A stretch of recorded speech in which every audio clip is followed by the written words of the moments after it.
네, 안녕하세요. LS증권의 염승환 이사입니다. 최근 저를 사칭하는 여러 유튜브 방송이나 카카오톡 채널들이 상당히 많은데요. 저는 이제 LS증권과 함께하고 있는 이 연불리와 함께 채널에서 공식적으로 방송을 좀 하고 있고, 저를 사칭하거나 돈을 달라고 한다거나 리딩을 원하거나 이런 것들은 다 사기일 가능성이 높기 때문에 여러분들이 각별히 주의를 하셨으면 좋겠습니다. 네, 안녕하세요. 염승환 시사입니다. 자, 오늘 2025년 2월 27일 시장 함께 시작을 해보도록 하겠습니다. 자, 오늘 이제 미국 증시는 트럼프 관세가 좀 이제 연기되는 거 아닌가 그런 기대감도 있었지만 유럽에 또 관세 부과한다고 했고요. 엔비디아는 좋은 실적 냈지만 시간외에선 그렇게 또 썩 반응이 좋지는 않은 것 같습니다. 그래서 오늘 국내 증시는 조금 이제 힘없이 밀리면서 좀 아쉽게 끝났고요. 일라이릴리가 이제 미국에 대규모 투자를 하고 그 다음에 영국의 에너지 회사죠. 브리티시 페트롤리움, 이 회사가 친환경에서 원래 에너지 사업을 좀 변화시키려고 노력을 했는데 다시 화석연료로 돌아간대요. 예. 그리고 미국 LNG가 시장을 재편할 것이다. 또 아부다비죠.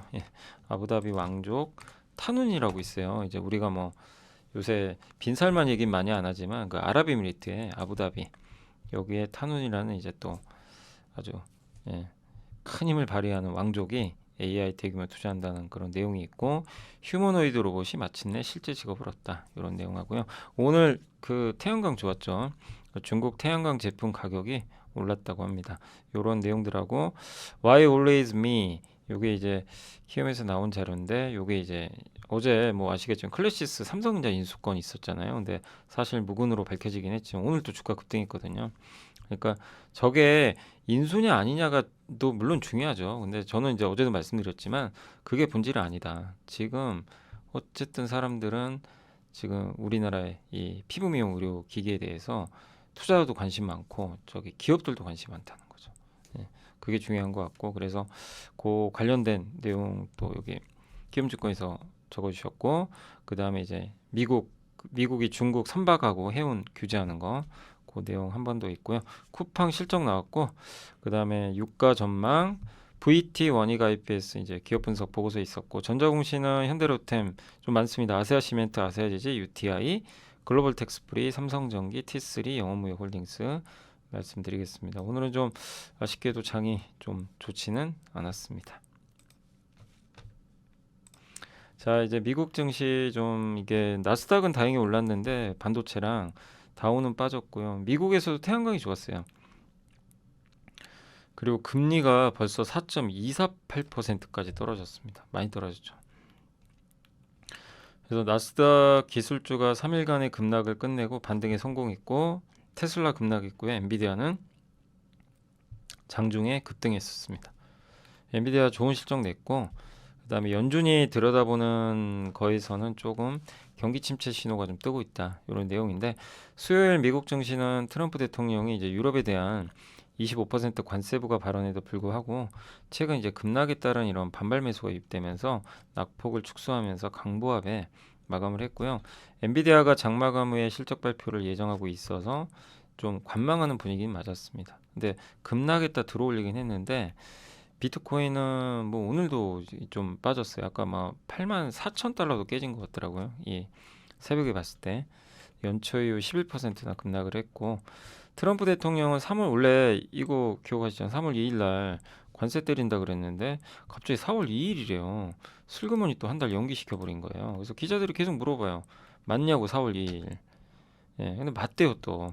근데 또 언론 보도로는 아니다 3월 2일 날 하는 것 같다. 이게 도대체 뭐가 맞는지 모르겠어요. 조만간 교통 정리해서 나오겠죠. 3월 2일이면 바로 다음 주부터고 4월 2일로 연기. 근데 본인은 분명히 얘기는 했어요. 4월 2일부터라고.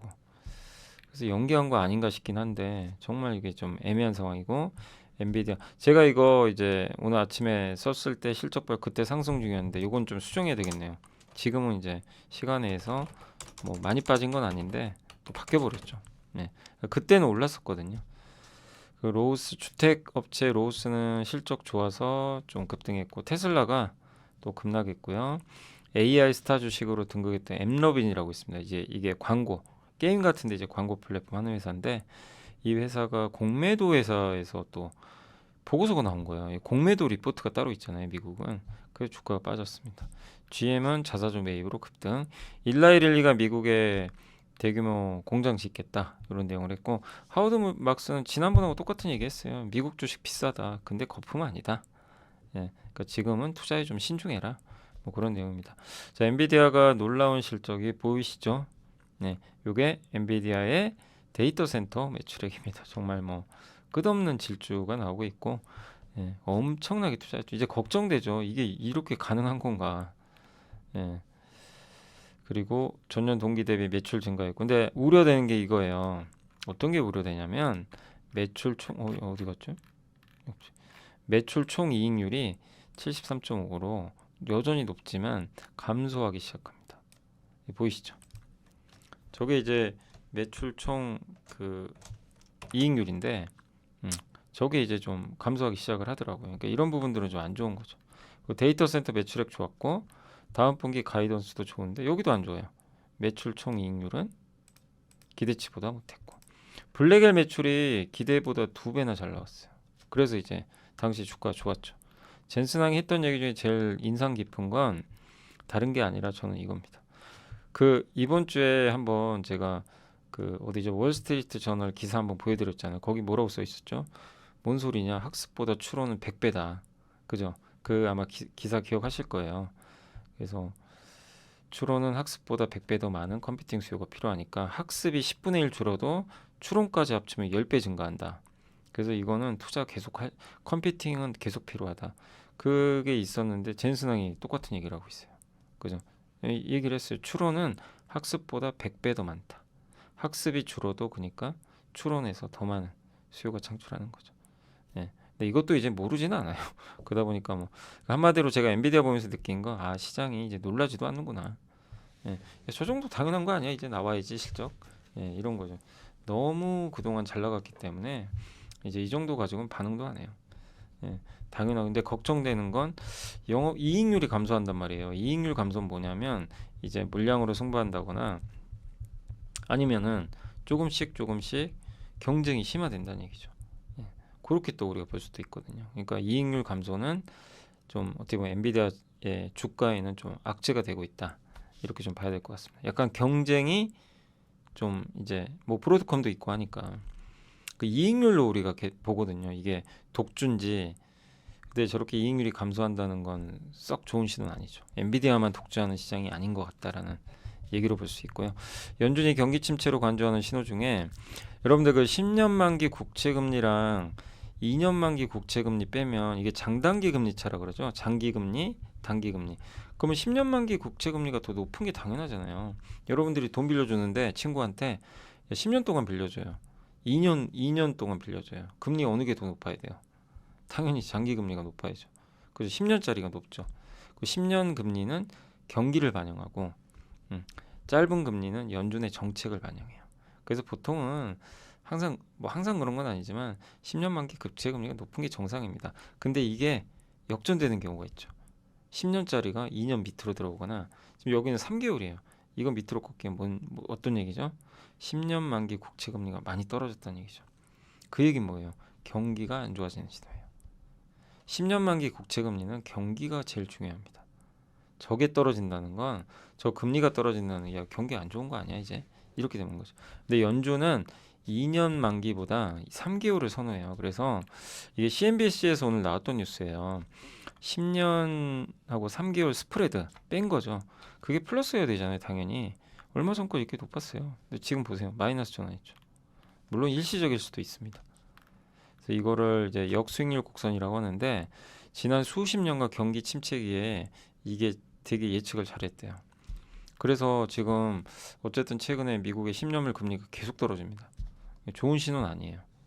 경기가 안 좋아지면서, 그러니까 관세에 대한 이제 불확실성. 야, 이 미국 경기 버틸까? 관세 때리면 이제 이런 거죠. 예. 근데 명확하지는 않고요, 사실. 주식시장은 10년물과 2년물을 중요하게 생각. 연준은 3개월. 그러면 이걸 통해서 우리가 뭘 알 수 있죠? 연준이 금리 인하할 수도 있겠구나. 물가가 내일 물가 발표하죠. 그 개인 소비 지출 금요일 날. 그게 예상보다 꺾이면 연준이 금리 인하를 빨리 할 수도 있어요. 지금 분위기상으로. 그걸 나타내는 거고, 근데 물가 높으면 못해요. 그래서 물가 중요할 것 같고, 그래서 여기도 나와 있지만 지금 도로에는 막 움푹 파인 곳이 너무 많다. 관세를 둘러싼 모든 불확실성이 모든 균열에 매우 강력한 돋보기를 씌우고 있는 것 같다. 사람들이 이제 보는 거예요. 야, 이거 관세 때문에 진짜 불확실하다. 예. 그래서 원래 올해 금리 한 번도 인하 안 할 거란 얘기도 있었고, 심지어 인상, 이제 그 얘기는 없어졌고, 금리 한 번 낮추거나 아니면 이제 지금 최근엔 두 번 낮춰야 된다. 이 전망이 우회해졌고, 세 번 낮출 수도 있죠. 그래서 어쨌든 저것도 증시에 좋은 신호는 아닙니다. 왜냐하면 경기가 안 좋아진다는 신호니까. 그렇지만 금리 측면에선 좀 긍정적일 수 있는 부분이고, 주택 판매가 잘 안 되나 봐요. 예, 신규 주택 판매가 이 고금리 때문에. 그래서 블룸버그 예상치에도 못 미쳤다. 뭐 그런 내용입니다. 날씨가 또 추웠던 것도 있대요. 이런 것들이 이제 뭐죠? 경기 지표에 안 좋게 작용하죠. 그래서 침체 우려가 좀 커지고 있다. 또 여전히 대출 비용 비싸고 하니까. 예, 주택 가격이 엄청 올랐대요. 예, 요즘에 우리나라도 지금 서울 중심으로 막 신고가나는 아파트들 많다고 하죠. 그러니까 이제 비싸니까 사람들이 구매 꽈려버리는 거죠. 예. 자, 그리고 이제 엔비디아가 뭐 실적 얘기해드렸고, 예, 테슬라는 급락했고, 뭐 최근에 뭐 워낙 고평가돼 있다는 그런, 근데 결국 300 깼어요. 예, 깨버렸기 때문에 이제는 뭐 이 정도 가격에서 이제 뭐 계속 급락하는 걸 생각하는 것보다는 당장은 못 올라가더라도 이제는 좀 좋은 구간이 오기 시작했다. 이렇게 봐야 될 것 같고, 그러니까 저도 한참 테슬라 너무 좀 비싼 것 같습니다. 뭐 이런 말씀을 해드렸지만 이제는 아니에요. 이제는 조금씩 또 좋은 기회인 구간으로 오는 거 아닌가 보고 있고, 애플은 뚜렷한 이슈는 없었고요. 슈퍼마이크로 컴퓨터 상장 폐지는 면했다고 합니다. 그 서류 제출했대요, 결국. 예. 엠로빈 아까 공매도 리포트, 메타에서 뭐 데이터를 훔치다 그런 내용인데, 엠로빈은 반발했어요. 이게 이 회사가 뭐 저도 이렇게 잘 아는 기업은 아니지만 작년에 700%나 급등했어요. 어마어마하죠. AI로. 그래서 되게 인기 있던 기업인데 공매도 리포트가 갑자기 나와서, 이 슈퍼마이크로 컴퓨터도 공매도 리포트 나오고 나서 아주 난리가 났잖아요. 예전에 알리바바는 이제 증권사 목표가 올리면서 좋았습니다. 요새 뭐 중국 쪽 좋으니까. 네. 그리고 네, 오늘 이슈로는 일라이릴리가 결국 올 게 왔어요. 아, 미국 이게 투자하는구나. 일라이릴리 CEO인데 비만 치료제죠. 이 회사가 이제 270억 달러니까 우리나라 돈으로 한 40조 되겠네요. 3,000개 고속력 일자리를 창출하고 1만 명 고용하겠다. 얼마 전에 애플도, 예, 자, 트럼프가 원하는 걸 하고 있는 거죠. 공장은 4개고 3개는 원료의약품. 아예 원료의약품도, 근데 이걸 보면서 제가 느낀 게 우리나라에 별로 안 좋을 것 같아요. 이 회사가 3개의 원료의약품 공장을 짓는다는 건, 저는 원료의약품은 관세에 포함 안 될 거라고 생각을 하거든요. 근데 원료의약품을 관세에 부과하기 시작하면 우리나라는 대부분 원료의약품을 미국에 수출을 해요. 완제품보단. 그러니까 이제 우리나라 기업들이 피해 볼 수가 있죠. 예, 근데 아직은 몰라요. 트럼프는 그냥 의약품이라고 했어요. 완제품인지 원료인지 몰라요. 근데 일단 일라이릴리는 원료의약품을 3개 짓고, 하나는 이제 당뇨병 치료제, 뭐 비만 치료제 같은 마운자로 있죠. 요거 공장. 그러니까 이게 의미하는 게 원료의약품도 관세 때린다는 건지. 근데 핵심은요, 미국의 제약회사도 공장 지으라는 겁니다. 근데 이건 너무 힘든 게 공급만 글로 또 가야 되니까. 아니, 제약 그 공장을 거기다 짓기가 쉽지가 않잖아요. 예, 우리나라 기업이. 그래서 이거 보면서 느낀 게 미국에 아예 공장 갖고 있는 기업이 유리하겠죠. 아니면 그런 회사를 인수했거나. 예. 그래서 이 방향도 지금 일라이릴리가 미국 1등 기업 중에 하나잖아요. 시총 제일 크죠. 제약회사 중에. 그러니까 야, 나도 이렇게 투자한다. 너네 투자해. 약간 이런 느낌이죠. 음. 그리고 대부분 원료의약품 있죠. 많은 의약품이 저기 아일랜드랑 스위스에서, 아시죠? 스위스 론자, 한국엔 삼성바이오로직스. 예. 거기서 제조되는데 이걸 대체한다면 그 삼성도 지금 이제 전략을 세워야 되는 거죠. 예. 중국의 공장을 치워야 되나? 이게 이제 참 난감한 상황이죠. 그래서 예, 요게 지금 애매해졌다라고 좀 우리가 봐야 될 것 같습니다. 그러니까 이 내용은 우리나라 제약사한테는 조금 이제 긴장감을 조성할 수 있는 내용인 것 같아요. 자, 에너지 여기 BP 브리티시 페트롤, 영국의 이제 에너지 기업으로 알려졌죠. 근데 이 회사가 지난 5년간 화석연료에서 재생에너지로 바꿨거든요. 이제 오늘 뭐라고 했냐면 실패했대요. 그 전략 우리 포기한다. 다시 옛날로 돌아가겠대요. 그래서 100억 달러 투자해서 100억 달러면 14조 투자해서 재생에너지 안 하고 줄이고 70% 줄이고요. 그 화석연료로 가겠다. 그러니까 우리 락간론이 잘못됐다. 우리 에너지 전환 실패한 것 같고 왜냐하면 돈은 많이 드는데 또 트럼프 시대까지 그러니까 여러 가지 요인들을 그 계산했던 것 같아요. 그래서 이거는 굉장히 큰 뭔가 시사점이 있죠. 아 화석연료가 재생에너지로 쉽게 대체가 안 되는구나. 예. 그래서 그 방향은 맞는데 그럼 어떻게 될까요? 시추 많이 하겠죠. 그래서 조선주한테 또 좋은 거예요. 조선 시추하고 뭐 피팅, 해양 플랜트 이런 기업들은 그러니까 어떻게 보면요 신재생 에너지로 급격히 변하면 조선주는 안 좋아요. 예. 근데 신재생 에너지로 이게 느리면 느릴수록 조선주 좋아요. 왜냐하면 석탄, 석유보단 가스로 할 거거든요. 가스가 그래도 깨끗하잖아요. 친환경적. 그러니까 이건 조선주한테는 또 의미 있는 뉴스 중에 하나죠. 근데 조선주 뭐 너무 올랐으니까 뭐 그게 좀 단점이지 내용은 좋습니다. 자 그리고 이제 밸런스라는 잡지에서 미국 LNG가 시장을 재편할 것 같다 이런 내용인데 미국은 2016년 LNG 수출이 전무했다가 지금은 전 세계 최대 카타르랑 셰일 혁명의 부산물로 유기적 성장을 지속하고 있고 수입 터미널을 수출 시설로 전환을 했거든요. 근데 지난 2017년부터 23년까지 보시면 그 전 세계 이제 LNG 용량이에요. 용량 얼마나 추가됐나 글로벌 LNG 미국이 제일 많죠. 호주, 카타르는 원래 예전부터 좀 많았고 그 다음에 이제 러시아 이렇게 있는데, 그러니까 그 이 증가한 비율이에요. 증가. 그게 이제 미국이 압도적으로 제일 많았고 미국 LNG는 이제 전통적인 장기 계약을 안 맺고 유연하게 그때그때 맺는다고 합니다. 목적지 제한도 없어요. 그냥 배 타고 가다가 계약하기도 한대요. 배에서 한대요. 그냥 저도 깜짝 놀랐어요. 해상에서 막 계약하기도 하고 거기서 계약한 다음에 그걸 사간 기업이 자기네 나라로 가요. 그럼 자기 거죠 그냥. 예. 그게 좀 유연한 편이고 또 정치적 개입이 있었죠. 근데 LNG는 원래 정치적 개입을 안 하거든요. 근데 이제 개입하죠. 바이든 행정부가 야 LNG 프로젝트 하지 마. 중단. 트럼프 해. 그래서 트럼프의 핵심 뭐죠? 에너지를 지배하고 싶은데 핵심이 LNG예요. 그리고 이걸 이용해서 뭐를 하죠? 관세 압박을 하죠. 야 너네 이거 사. LNG 안 사? 관세 때린다. 예. 이런 이제 현상이죠. 그래서 원래 시장에 요 내용 뭐냐면 시장에 맡겨야 된다. 근데 트럼프는 아니라는 거죠. 이걸 에너지를 정책으로 활용하니까. 그래서 구매자들도 되게 머리 아프다는 얘기죠.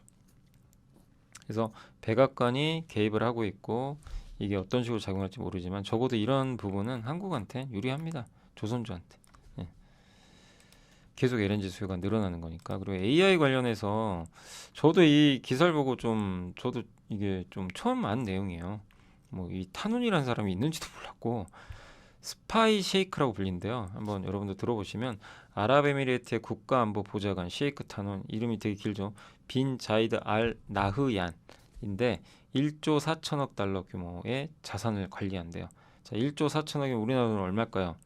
1조가 1,400조입니다. 그럼 얼마죠? 한 2천조 되는 거예요. 2천조 우리나라 돈으로 2천조면 거의 우리나라 GDP보다 좀 적죠. 그 정도 돈을 관리하는 사람이에요.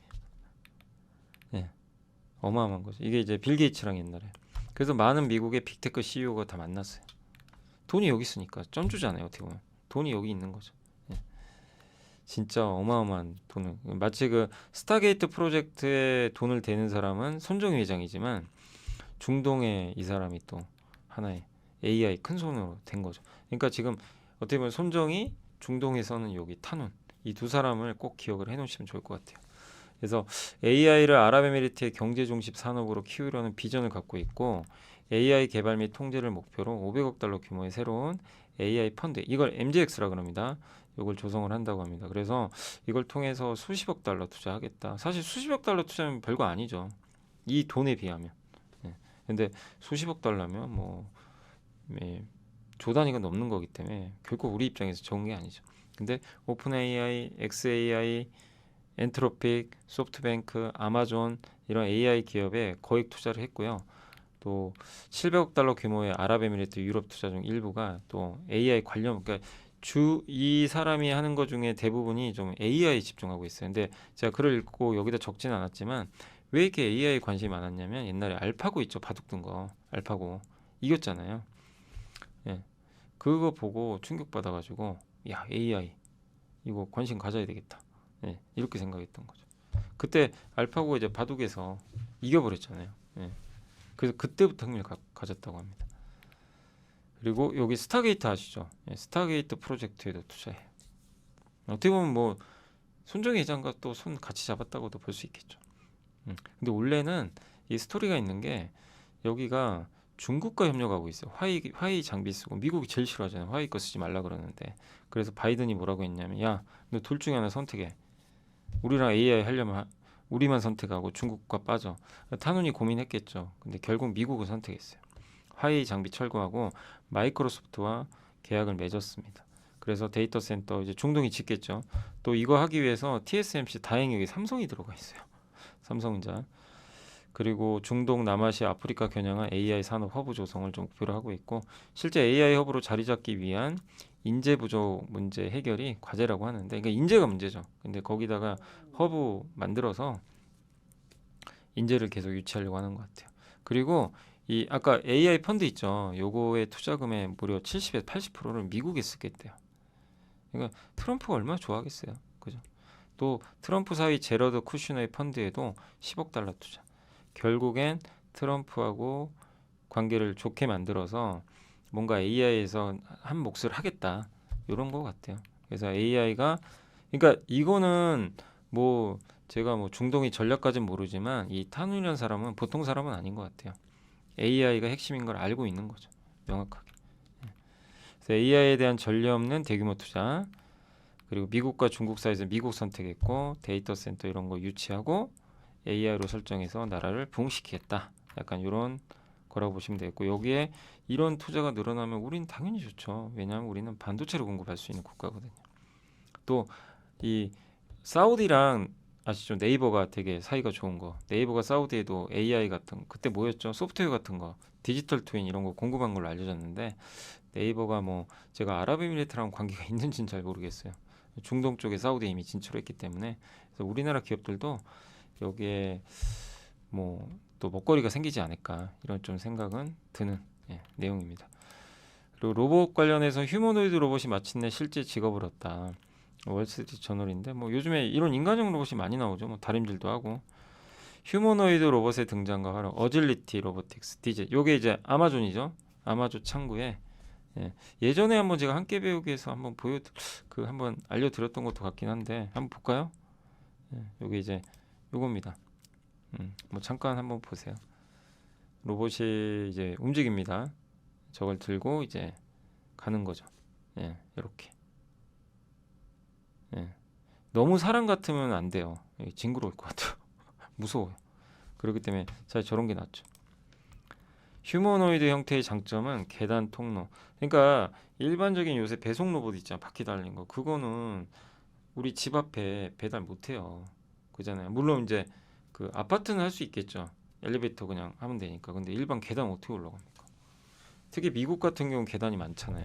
그러니까 쉽지가 않은 거죠. 계단, 통로, 선반. 그러니까 인간에 맞춰 설계된 환경에서 인간형 로봇만이 이걸 할 수가 있는 거죠. 바퀴 달린 로봇은 못 가요. 불가능합니다. 한 로봇이 여러 종류의 작업을 수행할 수 있기 때문에 경제성도 올라갈 수 있고 비용 및 경제성 면에서 원래 개발과 제작이 까다롭잖아요. 그래서 안 했어요. 휴머노이드. 야, 그거 돈도 많이 들고 당장 필요한 것도 아닌데. 그 협동 로봇 팔만 있는 거, 뭐 이런 것들 많이 했죠. 근데 이제 점점 AI 기술이나 이런 게 또 대량 생산 가능해지고 하면서 점점 야 이거 오히려 휴머노이드 로봇이 더 싼 것 같아. 이렇게 나오는 거죠. 챗 GPT가 나온 것도 되게 컸죠. 이거 야 우리 로봇과 대화하자. 챗 GPT 넣어버려. 여기다 넣는 거예요. 딥시크 넣어. 이렇게 해서 대화도 할 수 있고 직접 옛날엔 프로그래밍으로 대화했는데 이제 얘가 알아서 지 혼자 다녀요. 로봇이 알아서 합니다. 그렇게 돼버린 거죠. 그래서 이것도 한번 보시면 요거 이제 저 보시면 그 물을 넣죠.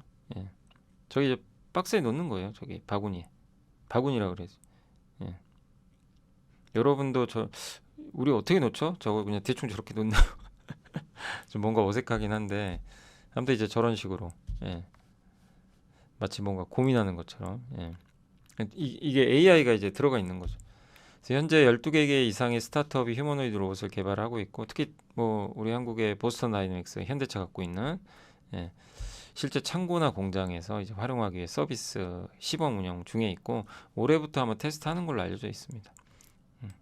그래서 이게 보스턴 다이내믹스예요. 이게 이렇게 가서 저기다 놓어요. 저기 자동차 부품입니다. 저거를 저렇게 저기다 직접 보고 딱 사람처럼 하죠. 이게 손이 있어서 그래요. 저걸 집어야 되잖아요. 그러니까 이게 굉장한 거죠, 사실은.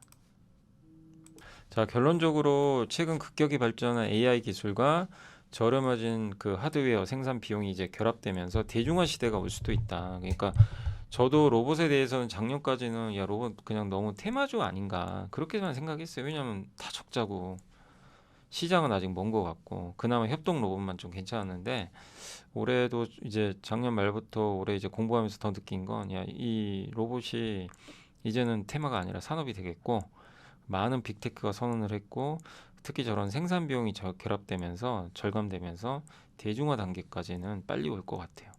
그리고 우리랑 같이 살 수도 있겠지만 가장 먼저는 공장이 들어갈 것 같아요. 인간형이 어쨌든 유리한 부분이 많이 있죠. 예, 복잡한 업무 또 AI까지, 그러니까 AI랑 같이 가는 거죠. 그래서 이 로봇 관련된 밸류체인은 꾸준하게 우리가 공부할 필요는 있다라고 말씀드리겠습니다. 자, 이제 보고서 설명해 드리겠습니다. 자, 오늘 태양광이 좋았는데 중국 태양광 모듈 제조사들이 판가 인상을 시작을 했다고 합니다. 그래서 4.5% 정도, 퍼스트 솔라가 올해 가이던스를 60% 성장한 걸 제시해서 9.5에서 9.8. 근데 원래는 15기가 해야 되거든요. 그러니까 요건 좀 일부 실망스럽긴 하지만 요렇게 했다는 거 하나가 8.4기가거든요. 근데 올해 미국이 50기가 해야 돼요. 그래서 수급이 되게 타이트할 것 같아요. 부족하대요, 공급이. 퍼스트 솔라는 미국이 29년까지 128기가와트 신규 전력 수요 대응이 필요하다. 이렇게 또 언급을 했다고 합니다. 그래서 신규 가스 발전소는 가동에 5년. 태양광의 장점이 좀 빨리 할 수 있어요. 근데 미국은 지금 천연가스가 대세인데 태양광이 장점이죠. 근데 트럼프가 이렇게 신재생을 별로 썩 좋아하지는 않기 때문에, 근데 태양광을 그렇다고 나쁘게 보는 건 아니에요. 풍력을 너무 안 좋게 보는 거죠. 그리고 태양광 이거는 예전에 한번 보여드렸죠. 이번 주 월요일 날 그 아임증권의 전유진 연구원이 썼던 자료에도 이제 같은 거죠. 미국이 동남아나 중국에 수입하는 모듈이 급감하고 있다. 예, 이런 것도 긍정적이고, 퍼스트 솔라, 이 미국의 전체 50기가인데 퍼스트 솔라가 원래 15거든요. 이걸 9만 하겠대요. 9만 한대요. 나머지 B죠. 공급이 부족하겠죠. 하나솔루션한테도 이런 부분들은 조금 긍정적으로 작용을 할 것 같습니다. 오늘 태양광주들 올라간 건 이제 이런 이슈들이 좀 있었다라고 보시면 되겠고요. 의료기기 오늘도 뭐 클래시스 급등했는데 마르지 않는 셈이다. 예뻐지고 싶은 건 본능이죠. SNS 확산으로 더욱 강화되고 있고, 트렌드가 K시대, K팝, K뷰티, 글로벌 수요를 또 흡수하고 있죠. 한국에 오잖아요, 직접 찾아서. 아니, 외국인이 한국에 피부과를 자기 스스로 찾아온다니까요. 자기네 나라를 놔두고. 왜 올까요? 필요하니까 오는 거죠. 예. 가성비도 워낙 좋고 하기 때문에 우리가 수출도 하지만, 그리고 되게 규제가 까다로워요. 그렇죠. 뭐 우리 몸에 피부에 들어가는 거기 때문에 아무나 하면 안 돼요.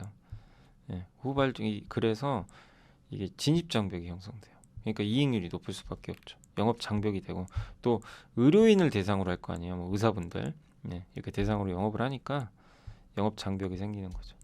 소비자 대상은 보다는, 그리고 현금 창출력도 뛰어나고, 그리고 23년도에 루트론이 24년 제이시스 메디칼이 사모펀드에 인수됐죠. 그래서 M&A 이슈가 계속돼요. 저 알짜 회사들을 그냥 인수해가지고 가져가는 거죠. 상장 폐지시켜버려요, 사모펀드가. 그래서 배당을 많이 받아가겠죠. 그게 유리하다고 보는 거예요. 그래서 신제품 출시, 빠른 시장 침투, 수출 성장. 근데 이제 클래시스 어제 막 루머가 한번 있었잖아요. 근데 저도 어제 말씀드렸지만 이게 인수 여부보다 중요한 게 그만큼 지금 이게 좋다는 거 아닌가. 거기에 초점을 맞추는 거죠.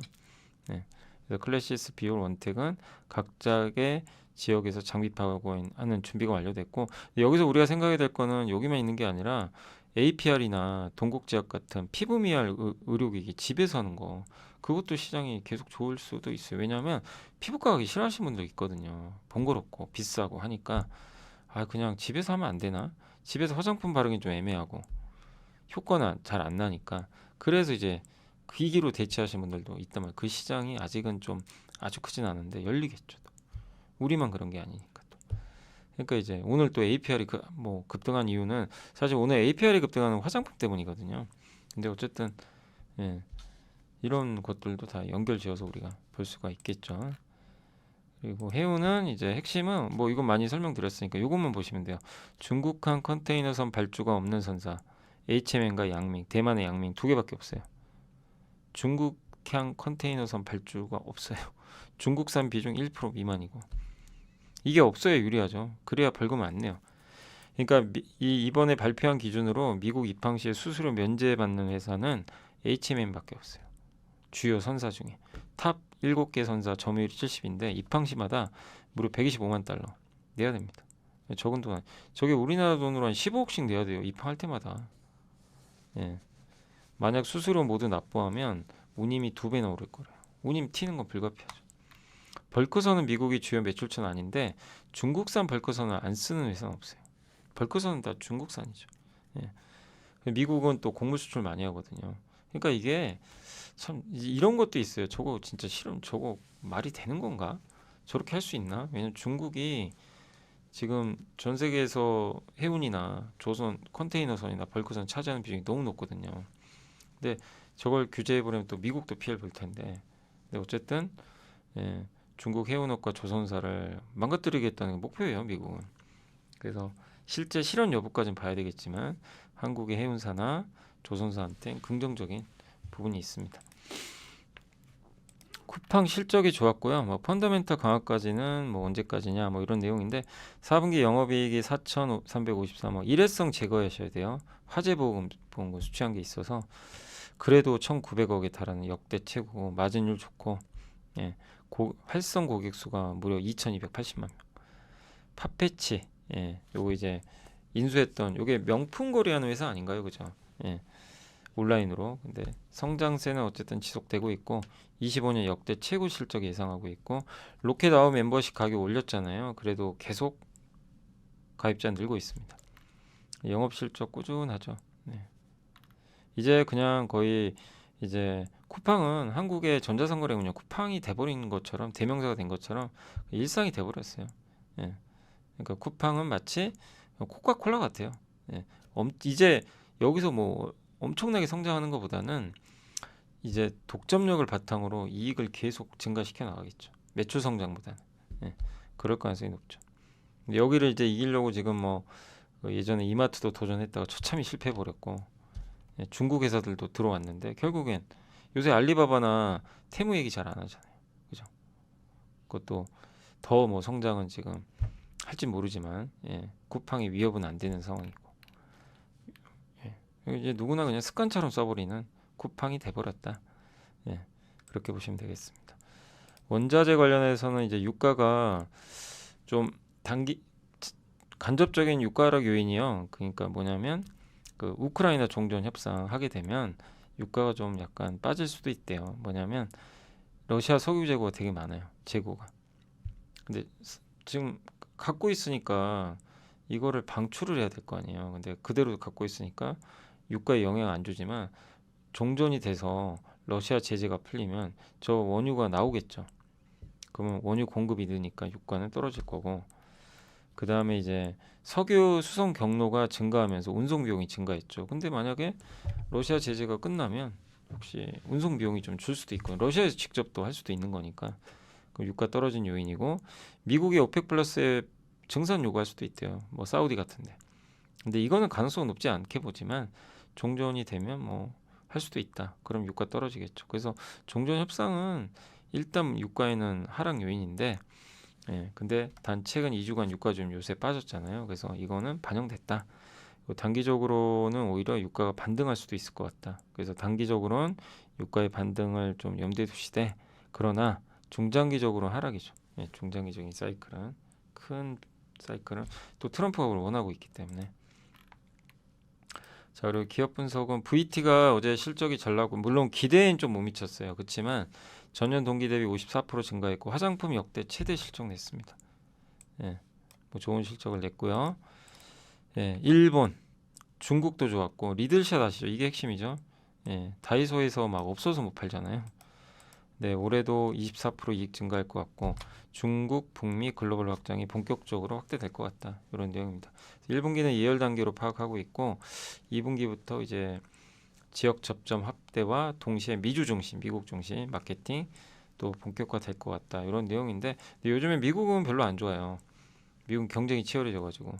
근데 이 그 VT는 좀 차별화되는 게 미국 비중이 높진 않아요. 예, 주로 일본입니다. 일본과 한국이 여기가 여전히 고성장하고 있어요. 그러니까 저는 이제 VT 보면서 느낀 게 얘가 불닭볶음면 비슷한 것 같아요. 리들샷 대체가 안 되죠. 워낙 독보적인 브랜드고 경쟁이 되게 심한데 이런 독보적인 브랜드를 갖고 있으면 그건 굉장한 거거든요. 오래 가잖아요. 예, 이익률도 좋을 수밖에 없고. 그러니까 그런 게 화장품에서는 어떻게 보면 좀 VT가 아니겠나 그런 좀 생각이 듭니다. 근데 어쨌든 예, 이번 실적은 좋았고 다만 이제 미국에 확장을 하면 이건 좀 부정적일 수 있는 게 뭐냐면 중장기적으로는 좋아요. 좋은데 미국에서 잘하면 좋죠. 마케팅을 해야 돼요. 그럼 뭐죠? 비용이 들어가요. 그러니까 이걸 얼마나 잘 녹여낼지가 관건인 것 같아요. 저 마케팅을 했을 때 비용이 증가하면 이익률이 감소할 텐데 이걸 다른 데서 만회하면서 더 높은 매출을 올리면 좋은데 그러지 않는다면 좀 또 주가에 부담이 될 수 있는 거죠. 그래서 관건은 다 좋은데 좀 미국 중심으로 마케팅 투자했을 때 그게 실적에 어떤 영향을 줄지 요거를 좀 확인을 해야 될 것 같습니다. 원익 IPS는 뭐 실적이 좋은 건 아니고요. 그러니까 기대에 못 미쳤어요. 그래도 목표 주가를 올렸고 예, 전환 투자했죠. 메모리 반도체 공장을 새로 만드는 게 아니라 기존 라인을 바꿔요.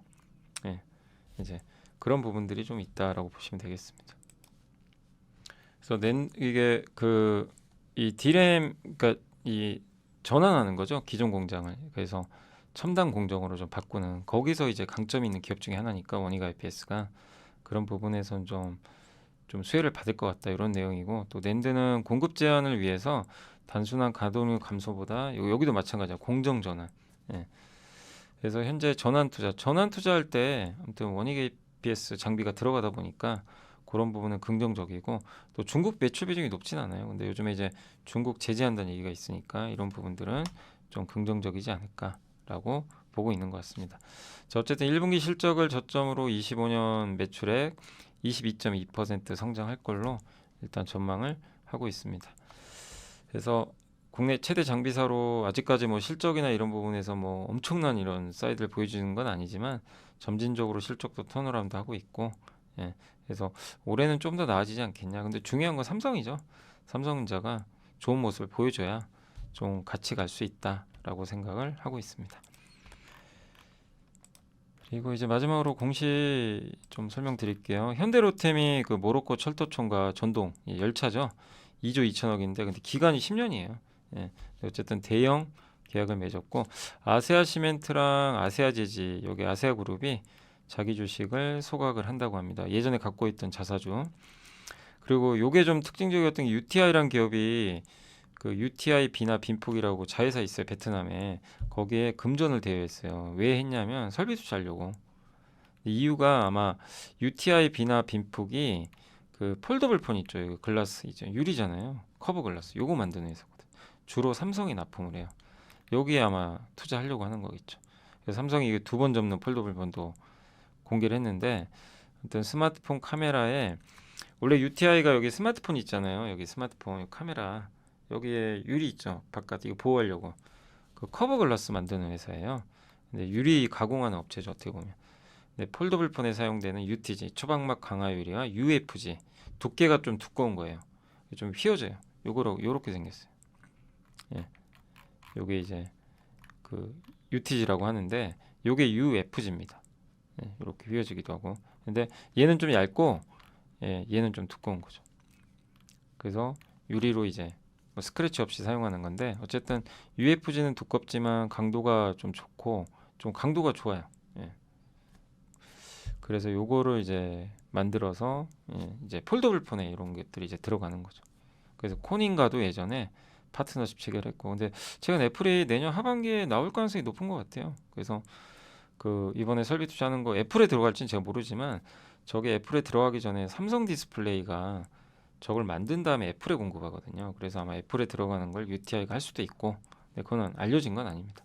근데 UTI가 이렇게 투자한다는 건 어쨌든 폴더블 폰 시장이 열리는 좀 징조가 아니겠냐, 애플 쪽으로 그렇게 보시면 될 것 같고, 다만 UTI 자체는 좀 안 좋아요. 실적이 제가 보니까 계속 적자예요. 그래서 이 적자가 좀 누적되고 있는 건 조금 부담은 된다. 그래서 UTI에 뭐 한번 공부해 보시면 또 좋겠지만 실적은 좀 부담되고, 다만 이걸 통해서 우리가 느낄 수 있는 건 폴더블 폰 투자가 이렇게 되고 있구나. 예. 시장이 저번에 파이nem텍 기억나시죠? 파이nem텍도 갑자기 전환사채인가 발행한다 그랬잖아요. 그때 한번 소개해드렸죠. 예. 근데 그거 투자 자금 목적이 다 투자였어요. 예. 시설 투자. 그 얘기는 이제 결국엔 이 폴더블폰 시장의 확장을 염두에 둔 것 같아요.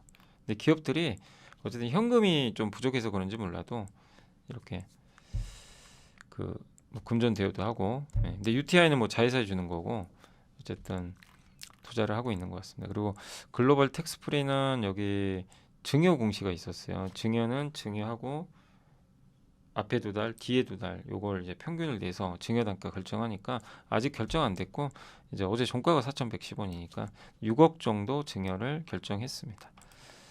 그 삼성전기 여기 이제 내부자 매수 있었고요. T3 아시죠? 여기도 요즘에 계속 내부자 매수 들어오는 것 같은데 여기도 있었고, 영업무역홀딩스는 VIP 자산운용이 그 지분 신고를 했다는 거 1%더 샀어요.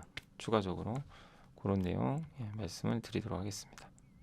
자, 이제 오늘 시장 끝났고요. 오늘은 이제 지수가 마이너스 한 20포인트 정도, 최근에 좀 잘 버텼는데 오늘은 좀 약세로 마감을 했습니다. 그래서 이게 모양은 좋진 않아요. 밑에 버티려고는 하는데 주식시장은 더 이제 미국장도 좀 애매한 상황에서 더 오르지 못하고 좀 쉬어가는 그런 모습이었던 것 같습니다. 반면 코스닥은 견조했습니다. 근데 이게 변동이 없죠. 예. 뭐 관세 정책도 있고 막 그러다 보니까 시장은 조금 이제 변동 없는 그런 모습들을 좀 이어가는 것 같습니다. 자, 그리고 오늘 원달러 환율은 조금 올라왔고요.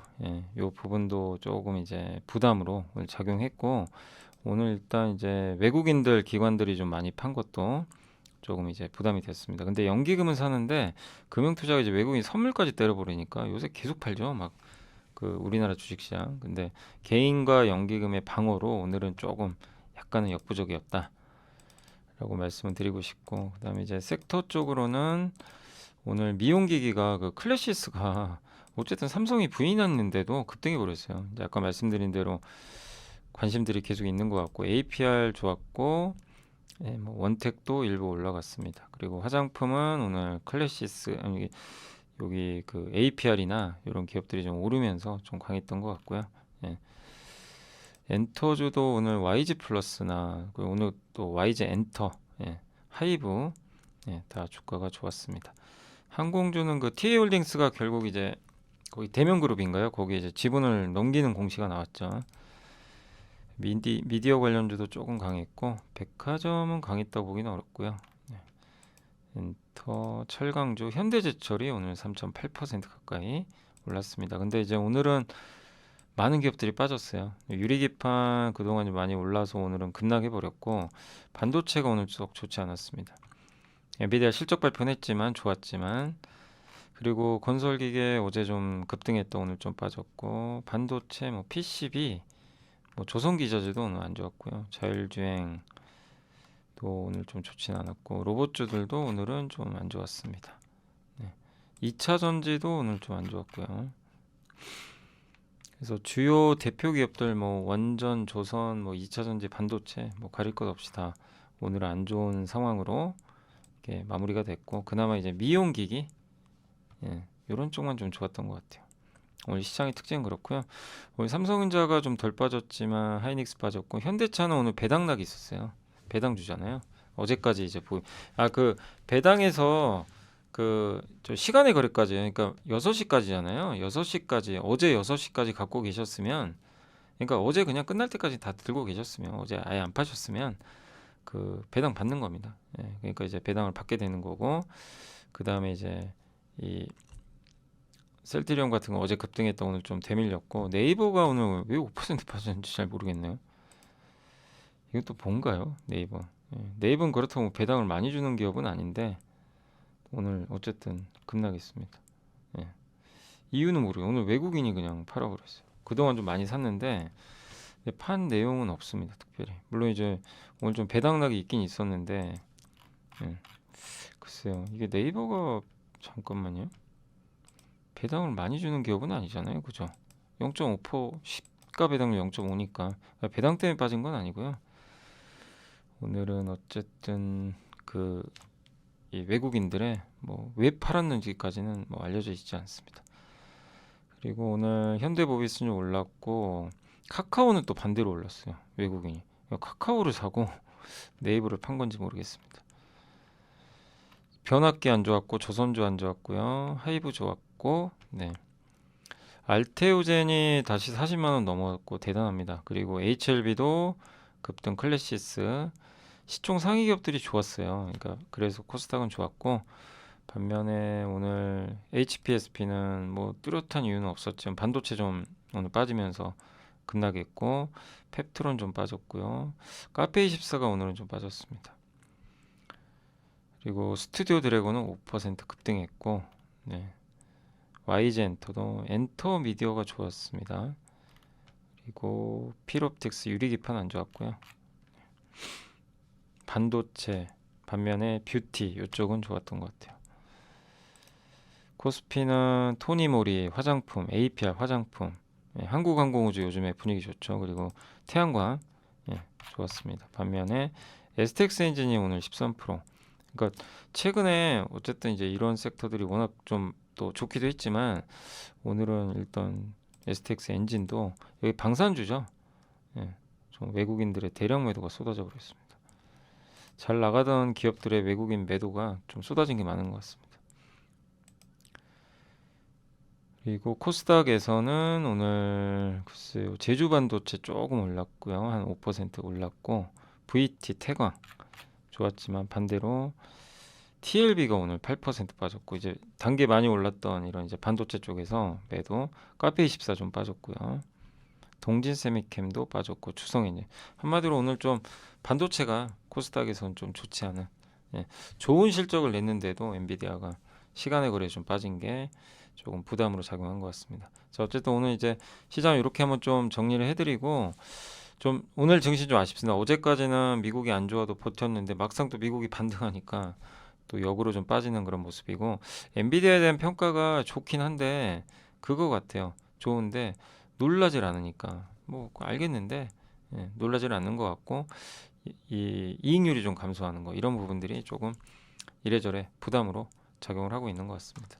그래서 지금 현재 시장은, 예, 국내 주식시장 같은 경우는 뭐 나쁘다 좋다 이거보다도 좀 뭔가 좀 갇혀 있는 그런 모습 속에서 그냥 종목 장세. 근데 오늘은 확실히 이제 미용 쪽으로 넘어간 것 같아요. 오늘은 그 화장품, 피부 미용 의료기 이런 쪽 엔터, 예, 이런 쪽이 좀 강했다라고 보시면 좋겠고, 시장을 주도했던 뭐 조선주나 이런 섹터는 오늘 좀 한번 좀 크게 빠지는 그런 양상이 나왔던 것 같습니다. 자, 오늘 방송은 여기서 마무리하도록 하겠고요. 그리고 대체거래소 영상 올려드렸지만 사실 어렵죠. 저도 이제 영상 찍으면서 되게 막 이제 복잡하기도 하고 어렵기도 한데 제가 쇼츠 아마 올라갈 거예요. 쇼츠로 좀 간단 버전으로 또 만들어 봤어요. 한 두세 개 더 만들 건데 이제 그냥 핵심만, 예, 핵심만 딱 집어가지고. 그럼 대체거래소 뭐냐? 거래소 두 개예요. 두 개고 뭐 오전 8시부터 밤 8시까지 거래 그냥 하시는 거예요. 계속 할 수 있어요. 단 800개 종목만 가능합니다. 바로 다 되는 건 아니고, 예, 그렇게 해서 하는 거니까 참고해 주시면, 예, 감사하겠습니다. 자, 오늘 방송 여기서 마무리하도록 하겠고요. 저는 또 내일 뵙겠습니다. 감사합니다. 주도 좋았고요. 네, 오늘은 시프트업이 좋았네요. 웹툰도 괜찮았습니다.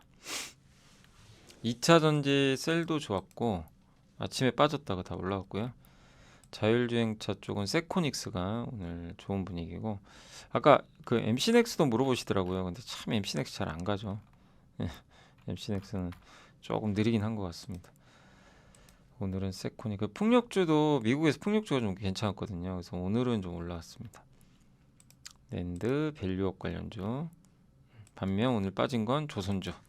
예, 많이 오른 게 문제죠. 그것 때문에 빠졌고, 그리고 우주항공주들도 오늘 좀 안 좋았습니다. 이스페타시스는 좀 올랐는데 하나 시스템이 이제 이쪽에 있다 보니까 영향을 줬습니다. 생명보험, 반도체, 해운은 이제 최근에 많이 올랐었죠. 근데 이제 오늘은 약간 차익 매물이 나온 것 같습니다.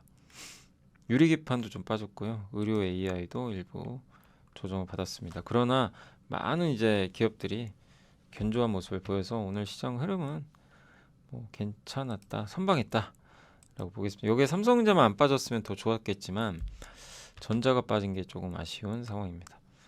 오늘 하이닉스, LG엔솔, 그냥 오늘 셀트리온이 어쨌든 많이 올랐습니다. 8% 가까이 뭐 급등했고, 조선주 빠졌고, 삼성물산이 특별한 뉴스는 없습니다. 좀 빠졌고, 방산주 하락을 했습니다. 조선방산이 안 좋았어요.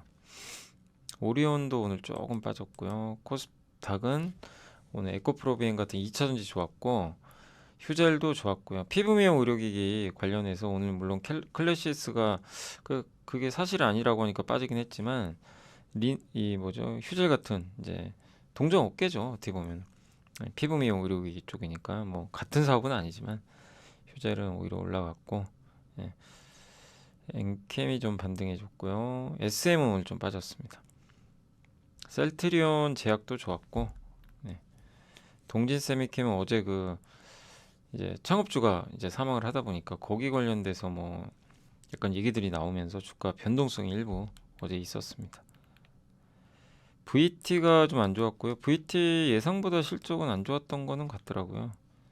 그래도 뭐 굉장히 좀 부정적인, 이제 왜냐면 실리콘투가 안 좋으니까. 근데 그거 대비는 또 선방한 것 같아요. 그래서 일단 지금 시간의 거래에선 주가가 괜찮은 것 같습니다. 그리고 하이젠 RLM, 노보주, 메디톡스, 여기도 뭐 아까 휴젤과 비슷하죠. 하나머티리얼즈는 오늘 조금 빠졌고요. 네. 뉴스는 없습니다. 특별히. 오늘은 LS 네트워크스 좋았고, DL, 코스피 쪽에서 유한양의, 네.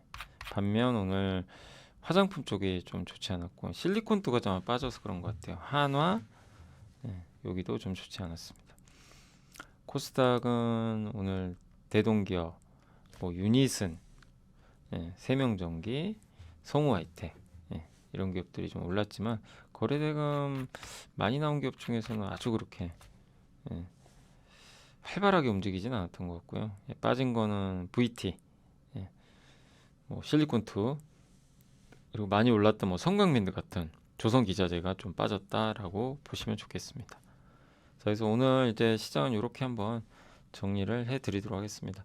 자, 시장에 뭐 계속 좋습니다. 그래서 이 기세가 이어져서 오늘 엔비디아가 변수죠. 엔비디아 뭐 누가 알겠어요.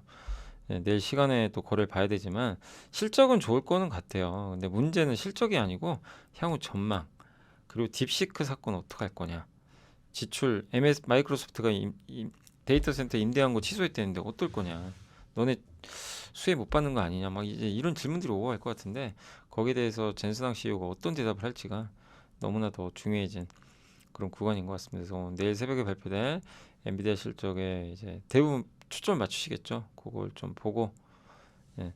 거기서 미국이 어쨌든 잘 견뎌주면 뭐 내일 우리나라 증시는 좀 힘을 받을 것 같고, 미국이 또 빠지면, 자꾸 빠지면 뭐 우리나라가 오르긴 쉽진 않아요. 예. 근데 저는 기본적으로 지금 강세장으로 보고 있지만, 네, 엔비디아가 1차 변수는 좀 될 것 같습니다. 자, 오늘 고생들 하셨고요. 저는 또 내일 이 시간에 찾아뵙겠습니다. 늘 감사합니다.